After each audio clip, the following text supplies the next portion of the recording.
আর জমিনে আমাদের চোখে সবথেকে বড় ধনী লোক জ্ঞানী ব্যক্তি মনে হয় যার বিল্ডিং বালাখানা আছে কিনা, গাড়ি বাড়ি আছে, সেই সমস্ত লোকেদেরকে আমরা জ্ঞানী ব্যক্তি মনে করি। কিন্তু আমার কবি সাহেব বলছে, পাগল রাস্তার ধারে দেখবেন কাগজ গুড়াই, সেই পাগলও তো নিজে নিজে ভাবে আমি জ্ঞানী, আমি যা করি ঠিক করি, আমি তো কোনো ভুল কাজ করি না। আমার কবি সাহেব বলছে, ওই পাগল যদি জ্ঞানী মনে করে তাহলে আমি কাকে জ্ঞানী বলবো, আর কিভাবে বুঝবো কে জ্ঞানী? বলছে শুনুন। কে ধনী কে জ্ঞানী বুঝবো কেমন করে, পাগল তো নিজেকে জ্ঞানী মনে করে, পাগল তো নিজেকে জ্ঞানী মনে করে। কে ধনী আর কে জ্ঞানী বুঝবো কেমন করে, পাগল তো নিজেকে জ্ঞানী মনে করে। তারপর কি ঘটছে মনোযোগ সহকারে শুনবেন।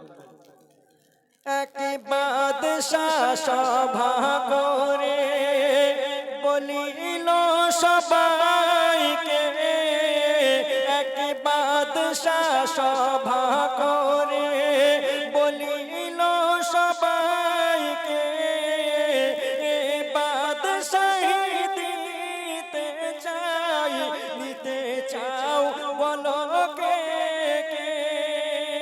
আর বলছে, তবে একটা শর্ত আছে, মেনে নেবে যে জন, বাদশাহী তার হাতে তুলে আমি দেব তখন।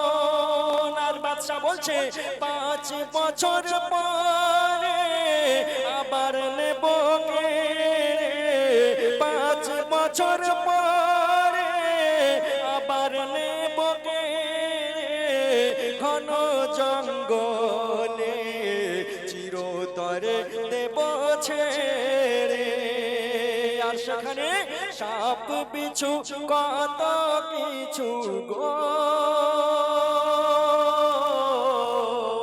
সাপ বিছু কত কিছু আছে তার ভিতরে, তার মাঝে দেব ছেড়ে। একজন বাদশাহ তিনি ঘোষণা করলেন, যদি আমার এই রাজত্ব কেউ নিতে চাও আমি তাকে দিয়ে দেব 5 বছরের জন্য, কিন্তু 5 বছর পরে আমি তাকে অমুক জঙ্গলে রেখে আসব। তখন যে সমস্ত প্রজারা তার দরবারে উপস্থিত ছিলেন, সেই সমস্ত প্রজারা কি ভাবছে শুনুন। যে রাত, তারপর কি ঘটছে শুনুন।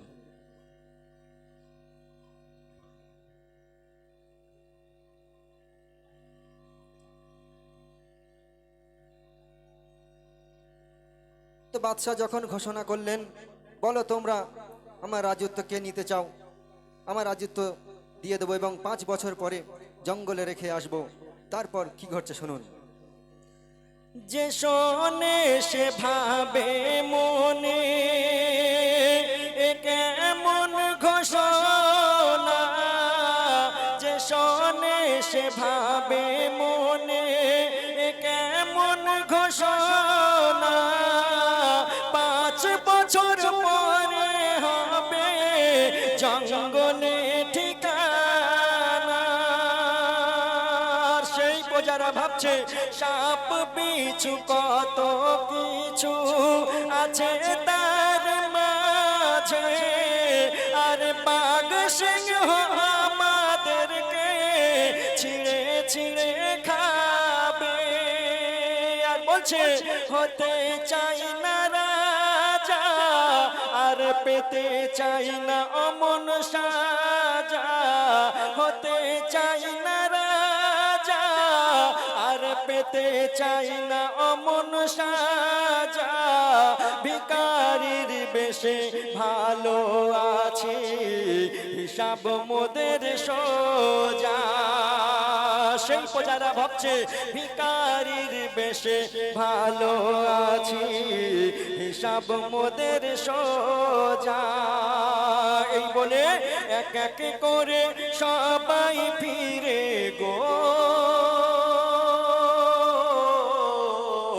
এক এক করে যাই ফিরে ওই দরবার ছেড়ে।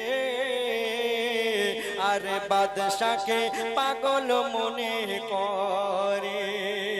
সবাই এক এক করে ফিরে যাচ্ছে যে বাদশা আমাদের কি পাগল ভেবেছে, আমাদের 5 বছরের জন্য আজত্ব দেবে এবং 5 বছর পরে আমাদের জঙ্গলে ছেড়ে আসবে, এমন আজত্ব আমাদের চাই না।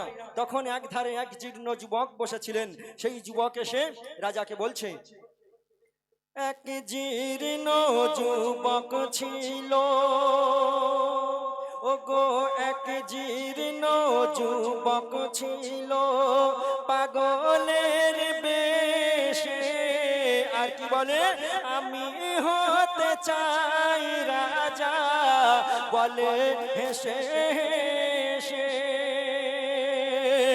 এক জীর্ণ যুবক ছিল পাগলের বেশে, আর বলছে আমি হতে চাই রাজা, বলে হেসে হেসে।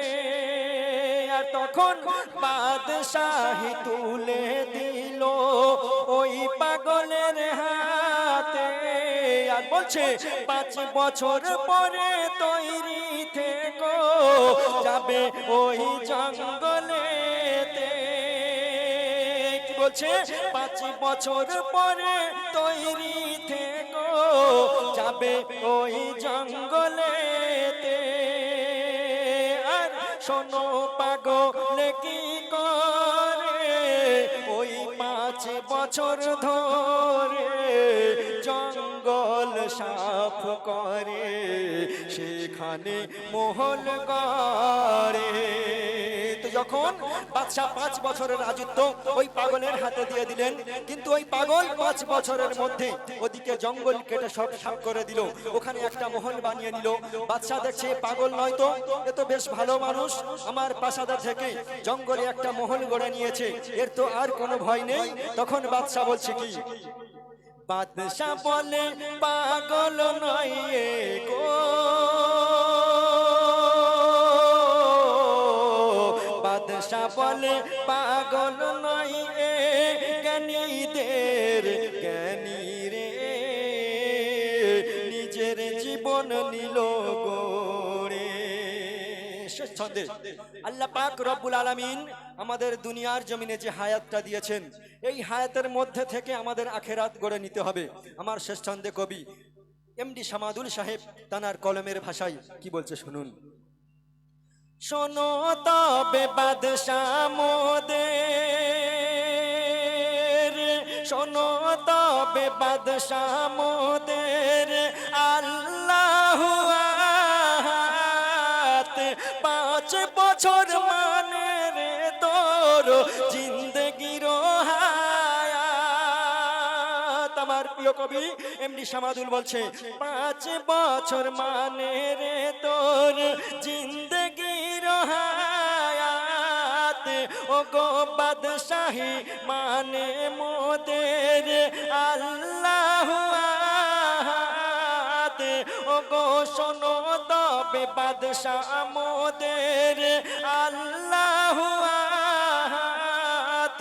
বাদশাহী মানে রে তোর পৃথিবীর নিয়ামত।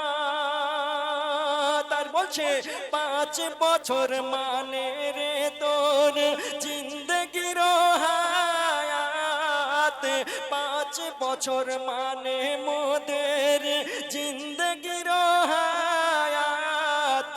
আর জঙ্গল মানে কবর আর পুলসিরাত। কবি বলছে জঙ্গল মানে কবর আর পুলসিরাত। আর কি বলছে আসল চালাক সেই জন হবে যে এই পৃথিবীতে রবে। আসল চালাক সেই জন হবে যে এই পৃথিবীতে রবে। কবরের আলো আর জান্নাত গড়ে নেবে। কবরের আলো আর জান্নাত গড়ে নেবে। এমডি শামাদুল তুই